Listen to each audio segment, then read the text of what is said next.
وَإِذَا سَأَلَكَ عِبَادِي عَنِّي فَإِنِّي قَرِيبٌ أُجِيبُ دَعْوَةَ الدَّاعِ إِذَا دَعَانِ.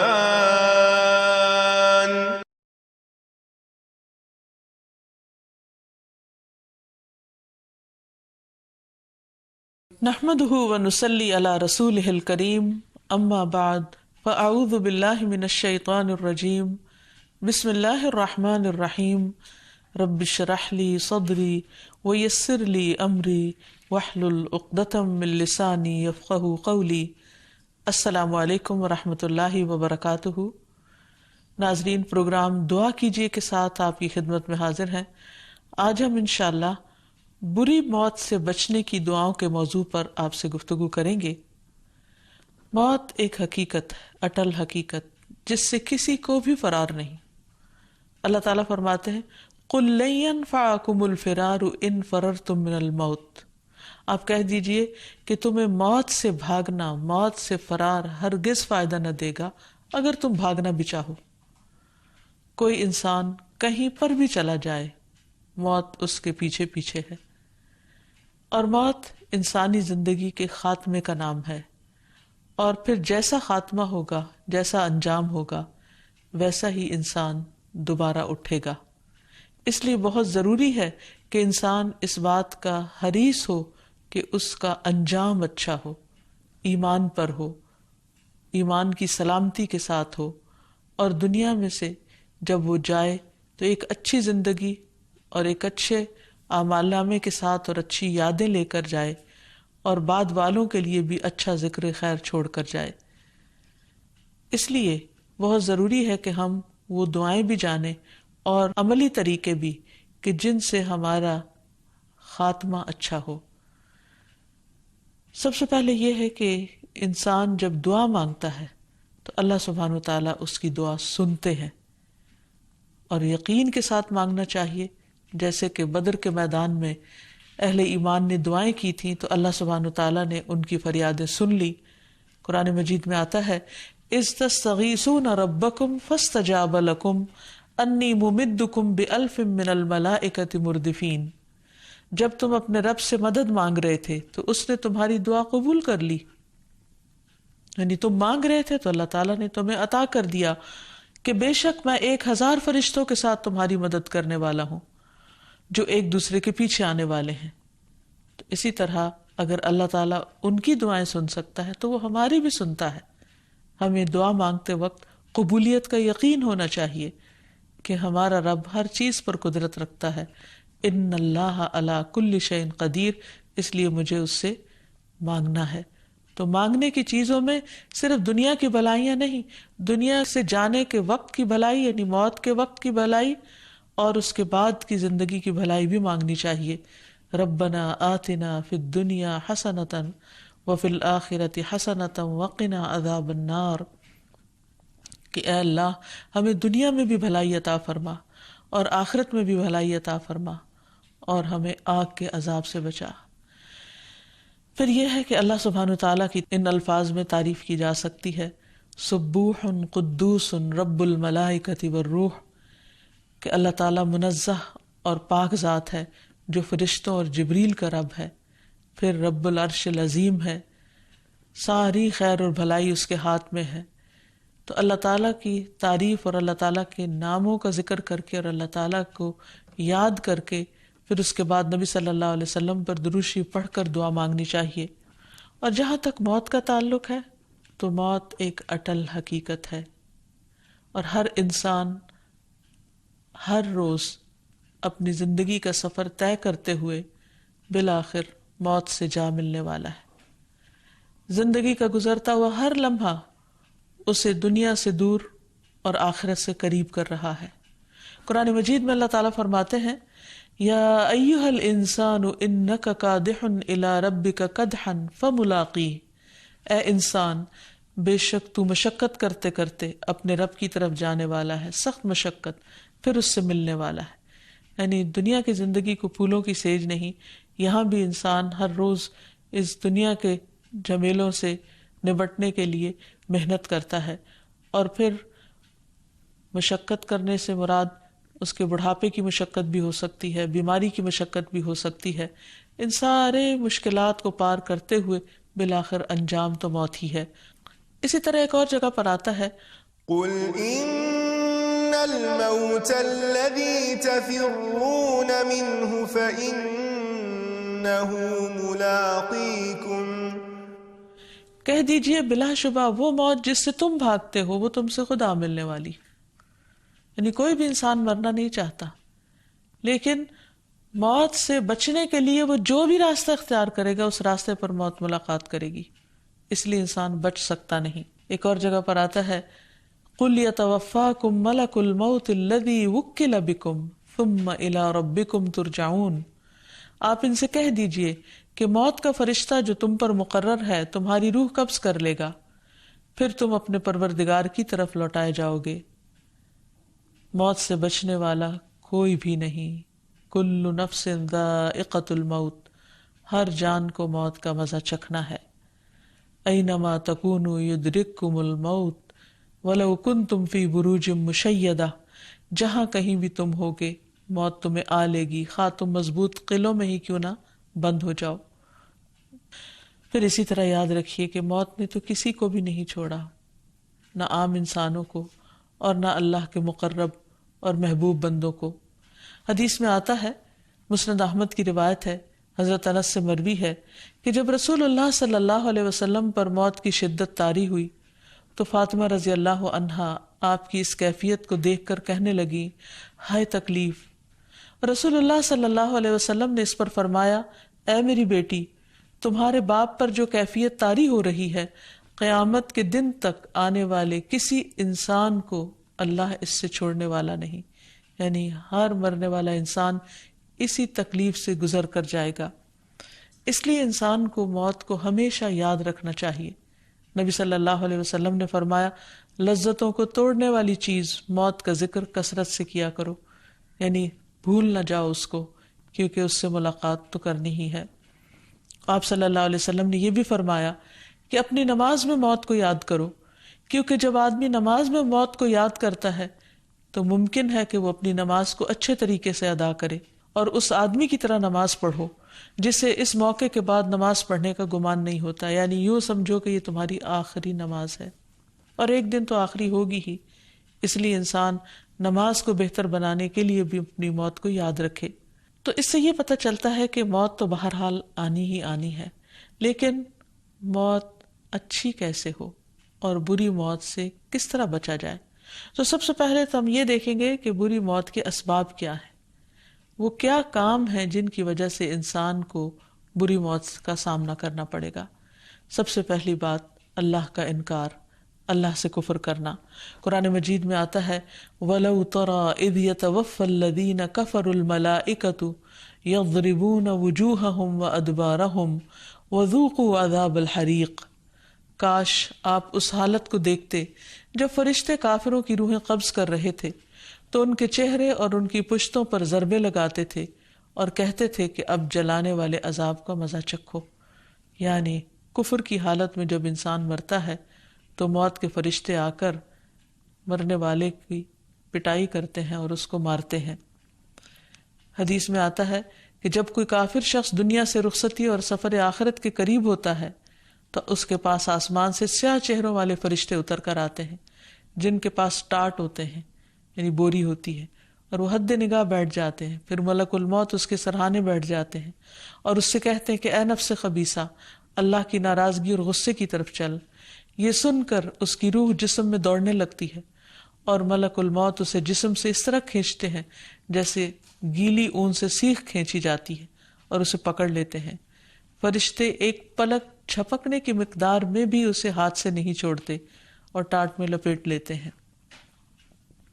اسی طرح کفر کے علاوہ شرک پر خاتمہ ہونا، پھر اللہ اور اس کے رسول صلی اللہ علیہ وسلم کی مخالفت کرنا، ان کی نافرمانی کرنا، یہ انسان کے لیے بری موت کا سبب بنتا ہے. پھر نبی صلی اللہ علیہ وسلم کا مذاق اڑانا، پھر دین سے پھر جانا، مرتد ہو جانا، اللہ اور اس کے رسول صلی اللہ علیہ وسلم کا انکار کر دینا، پھر اللہ تعالیٰ کی ناراضگی کے کام کرنا. قرآن مجید میں آتا ہے فَكَيْفَ إِذَا تَوَفَّتْهُمُ الْمَلَائِكَةُ يَضْرِبُونَ وُجُوهَهُمْ وَأَدْبَارَهُمْ ذَلِكَ بِأَنَّهُمُ اتَّبَعُوا مَا أَسْخَطَ اللَّهَ وَكَرِهُوا رِضْوَانَهُ فَأَحْبَطَ أَعْمَالَهُمْ. پھر اس وقت ان کا حال کیا ہوگا جب فرشتے ان کی روح قبض کریں گے تو ان کے چہروں اور پیٹھوں پر مار رہے ہوں گے. یہ اس لیے کہ وہ ایسی بات کے پیچھے لگ گئے جس نے اللہ کو ناراض کر دیا، یعنی ایسے کام کرنے لگے جو اللہ تعالیٰ کی ناراضگی کا سبب بنے، اور اس کی رضا اختیار کرنا پسند نہ کیا تو اللہ نے ان کے سب اعمال ضائع کر دیے. پھر اسی طرح اللہ تعالیٰ کی نافرمانی میں دن رات گزارنا، یہ بھی انسان کے لیے بری موت کا سبب بنتا ہے. اللہ تعالیٰ کے حرام کردہ کاموں کا ارتکاب کرنا. رسول اللہ صلی اللہ علیہ وسلم نے فرمایا اس امت کے لوگوں پر زمین میں دھنسانے، شکلیں مسخ ہونے اور آسمان سے پتھروں کی بارش برسنے کا عذاب آئے گا، یعنی یہ اللہ تعالیٰ کی نافرمانیوں کی وجہ سے ہی ہوگا. پھر اسی طرح دنیا میں مگن ہو جانا اور آخرت کو بھول جانا.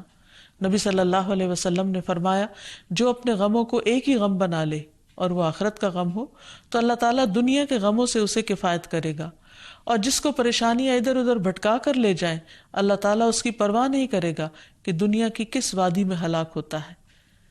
تو اس سے بھی پتہ چلتا ہے کہ اگر انسان آخرت کی فکر کرتا رہے تو انشاءاللہ خاتمہ بخیر ہوگا.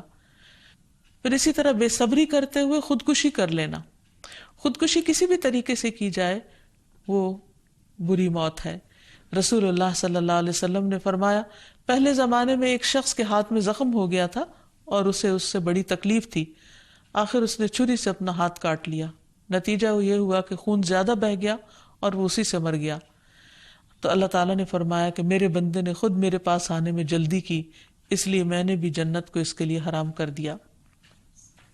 پھر اسی طرح کسی پہ جھوٹا الزام لگانا، پھر لوگوں کو گمراہ کرنا، کیونکہ سامری جس نے بنی اسرائیل کو گمراہ کیا اور ان کے لیے بچڑا معبود بنا دیا تو اس کا انجام کیا ہوا قرآن مجید میں آتا ہے.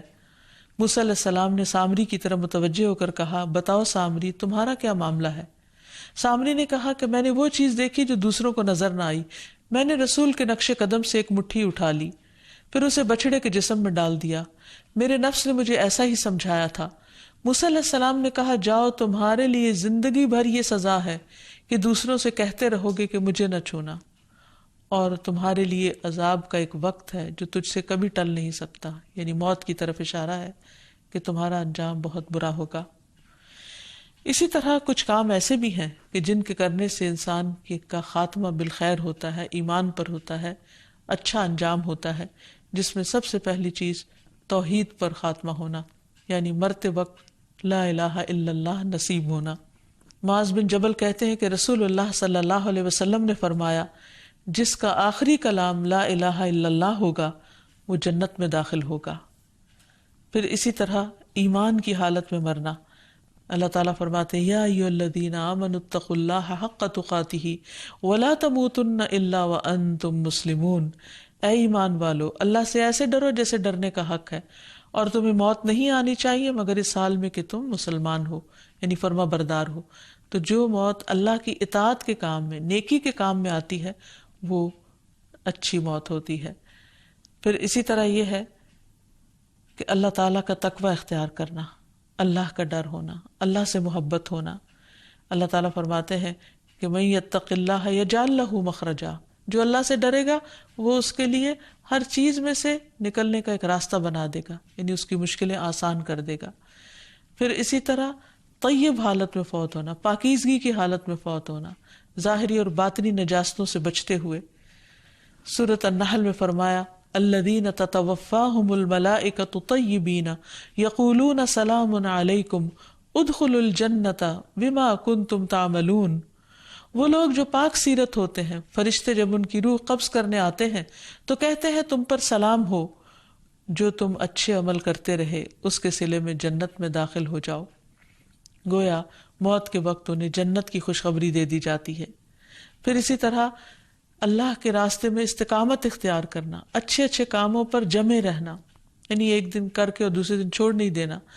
اس کے بارے میں اللہ تعالیٰ فرماتے ان الذین قالوا ربنا اللہ ثم استقاموا، بے شک وہ لوگ جنہوں نے کہا کہ اللہ ہمارا رب ہے پھر اس پہ جم گئے، تتنزل علیہم الملائکہ، ان پر فرشتے اترتے ہیں اور ان سے کیا کہتے ہیں، اللہ تخافوا ولا تحزنوا، نہ خوف کھاؤ نہ غم کھاؤ، وابشروا بالجنۃ التی کنتم توعدون، اس جنت کی خوشخبری پاؤ جس کا تم وعدہ کیے جاتے ہو، نحن اولیاؤکم فی الحیات الدنیا وفی الآخرہ، ہم تمہارے دوست ہیں دنیا کی زندگی میں بھی اور آخرت میں بھی، اور آخرت کی منزلوں میں سے سب سے پہلی منزل موت ہے۔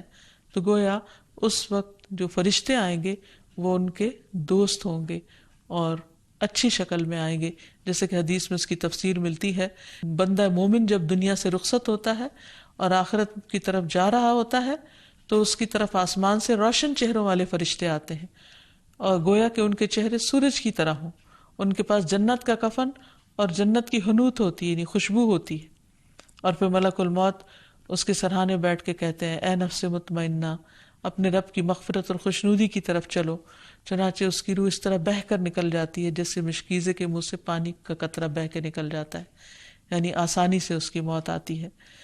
پھر اسی طرح قرآن مجید سے تعلق قائم رکھنا، آپ صلی اللہ علیہ وسلم نے فرمایا جو شخص قرآن پڑھتا ہے وہ ارذل العمر کی طرف نہیں لوٹایا جاتا، یعنی خاتمہ بخیر ہوتا ہے۔ پھر اسی طرح موت سے پہلے ہدایت مل جانا، یہ بھی انسان کی خوش قسمتی کی علامت ہے۔ پھر مرنے سے پہلے نیک کاموں کی توفیق ہو جانا، یعنی ایک شخص ساری زندگی برے کام کرتا ہے لیکن پھر ایسی سچی توبہ کرتا ہے کہ مرنے سے پہلے کی زندگی اس کی ساری اچھائیوں میں گزرتی ہے اور ایمان پر اس کا خاتمہ ہوتا ہے اور اس کو توبہ نصیب ہو جاتی ہے۔ تو یہ بہت ہی خوش قسمتی کی بات ہے، جیسے 99 لوگوں کے قاتل کو توبہ نصیب ہو گئی تھی۔ پھر اسی طرح نیک عمل پہ خاتمہ ہونا، جیسے نماز کی حالت میں فوت ہونا یا روزے کی حالت میں یا حج کرتے ہوئے یا اور اسی طرح کوئی اچھے کام کرتے ہوئے انسان کی زندگی کا خاتمہ ہونا۔ پھر اللہ کے راستے میں انسان کا نکلنا اور اللہ کے راستے میں اس کی جان کا جانا، تو یہ سب اسی وقت ممکن ہے جب انسان اس چیز کی طلب رکھے، تمنا رکھے اور اپنی زندگی کو اللہ تعالیٰ کی اطاعت کے مطابق گزارے، اور اس کے لیے انسان دعائیں بھی کرے، کیونکہ حقیقی کامیاب وہ ہے جو آخرت میں کامیاب ہے، جس کا خاتمہ اچھا ہو جائے، کیونکہ جب تک خاتمہ اچھا نہیں ہوتا کوئی بھی انسان امن میں نہیں ہو سکتا۔ اور جہاں تک دعاؤں کا تعلق ہے تو اس میں یوسف علیہ السلام کی دعا ہے فاطر السماوات والارض انت ولی فی الدنیا والآخرہ توفنی مسلما والحقنی بالصالحین، آسمان و زمین کے پیدا کرنے والے تو ہی دنیا اور آخرت میں میرا سرپرست ہے، اسلام پر میرا خاتمہ کر اور مجھے نیک لوگوں میں شامل کر۔ پھر ربنا افرغ علینا صبرا وتوفنا مسلمین، اے ہمارے رب ہم پر صبر انڈیل دے اور اس حال میں موت دینا کہ ہم مسلمان ہوں، یعنی ہمارا خاتمہ اسلام کی حالت میں ہو۔ پھر نیک لوگوں کے ساتھ فوت ہونے کی دعا کرنا، ربنا فاغفر لنا ذنوبنا وکفر عنا سیئاتنا وتوفنا مع الابرار، اے ہمارے رب بس ہمارے گناہ معاف کر دے اور ہماری برائیاں دور فرما دے اور ہمیں نیک لوگوں کے ساتھ موت دے۔ پھر اسی طرح نیک لوگوں کے ساتھ ملنے کی تمنا کرنا کہ رب ہب لی حکما والحقنی بالصالحین۔ پھر اللہم توفنا مسلمین واحینا مسلمین والحقنا بالصالحین غیر خزایا ولا مفتونین، اے اللہ ہمیں حالت اسلام میں موت عطا فرما، حالت اسلام میں زندہ رکھ اور نیک لوگوں میں شامل فرما کہ ہم رسوا نہ ہوں اور نہ ہی کسی فتنے کا شکار ہوں۔ پھر عافیت کی دعا کرنا، اللہم انی اسألک المعافات فی الدنیا والآخرہ، اے اللہ میں آپ سے دنیا اور آخرت میں عافیت مانگتا ہوں۔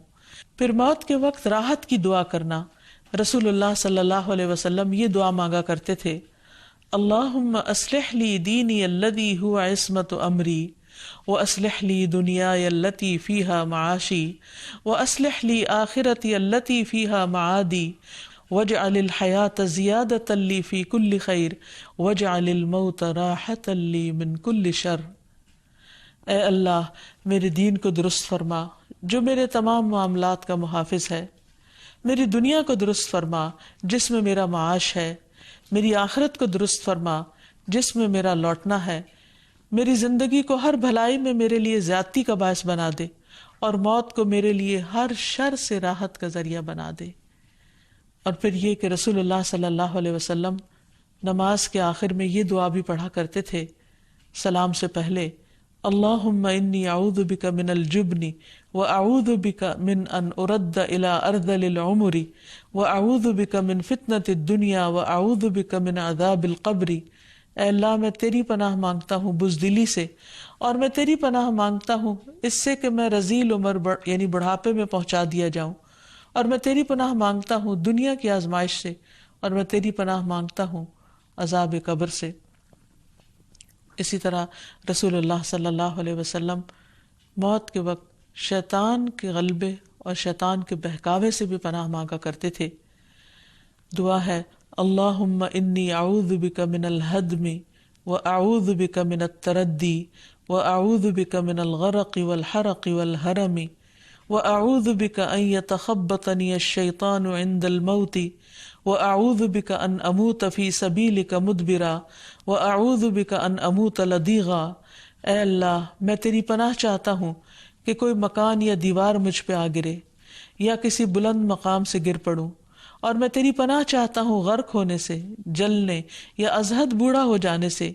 تیری پناہ چاہتا ہوں اس سے کہ شیطان مجھے موت کے وقت بدحواس کر دے، یا اس بات سے کہ جہاد میں پیٹھ پھیرتے ہوئے مروں، یا اس کیفیت سے کہ زہریلے جانور کے کاٹنے سے مجھے موت آئے۔ یعنی مختلف طریقے کی جو شر ہیں ان سے بچنے کی دعا بھی کی گئی۔